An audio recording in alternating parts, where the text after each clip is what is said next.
Taiwan's Foxconn goes to outer space with new satellites. First ever Japan-led Navy exercise with Philippines observers begin. Dozens of Chinese ships chase Philippine vessels amid 4-hour face-off. Biden to meet Xi on Wednesday in San Francisco Bay Area. Iceland declares state of emergency over volcanic eruption threat. Government ministers of Vanuatu call for parliament dissolution. Thousands in Honduras march in anti-government protest. Novo says Wegovy heart benefits due to more than weight loss.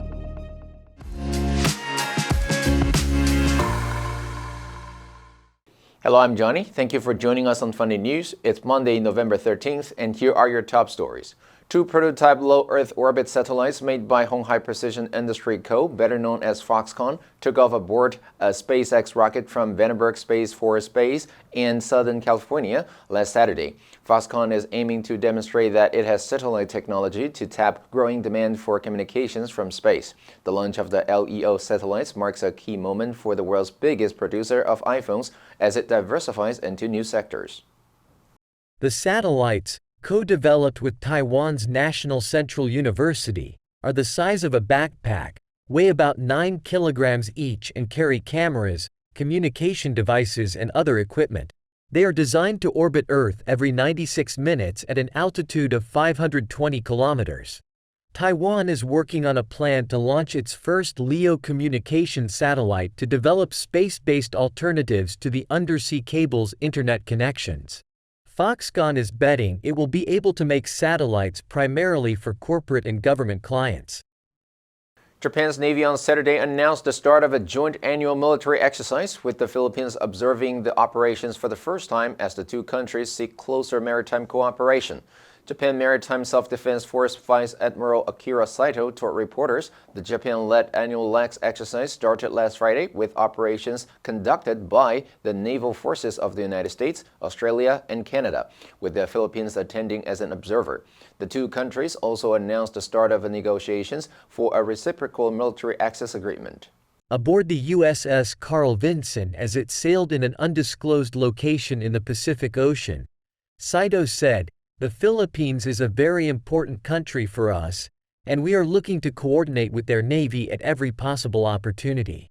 Even though Saito said that the operations are not being conducted to target a specific country, the exercise comes as Japan, the US and the Philippines seek closer ties and deeper security cooperation to counter China. The operations will be conducted for 10 days and will involve 30 ships and 40 aircraft.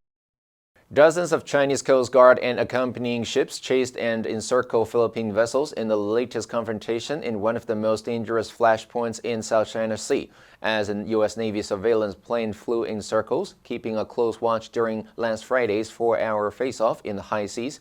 A Chinese Coast Guard ship blasted a water cannon toward a Philippine motorboat, delivering food and other supplies to Filipino forces on an outpost at 2nd Thomas Shaw. Coast Guard vessel 21555. China has indisputable sovereignty over the Nanshan Islands, including Ren'ai Reef and its adjacent waters.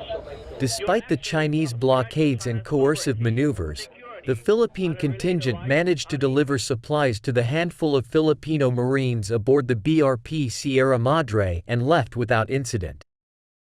The slightly listing Philippine warship, donated by the U.S., has been crumbling with age but is still actively commissioned, meaning an armed attack would be considered by Manila as an act of war. At least 38 Chinese ships were spotted in 2nd Thomas Shoal's vicinity last Friday.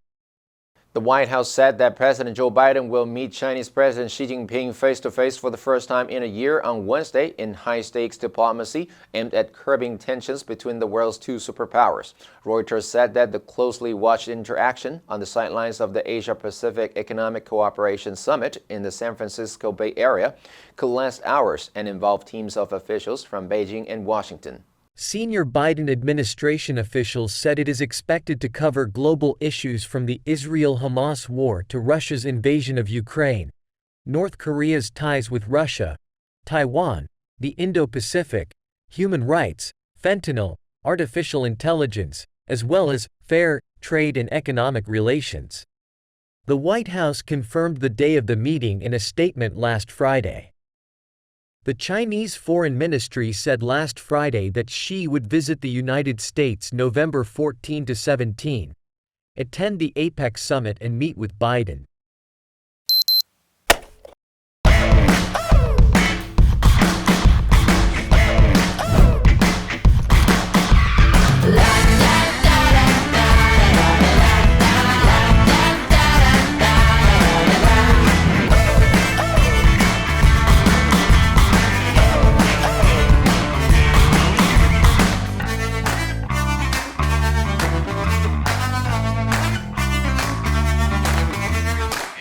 Icelandic authorities have declared a state of emergency after a series of powerful earthquakes rocked the country's southwestern Reykjanes Peninsula, signaling the increased likelihood of a volcanic eruption in the region.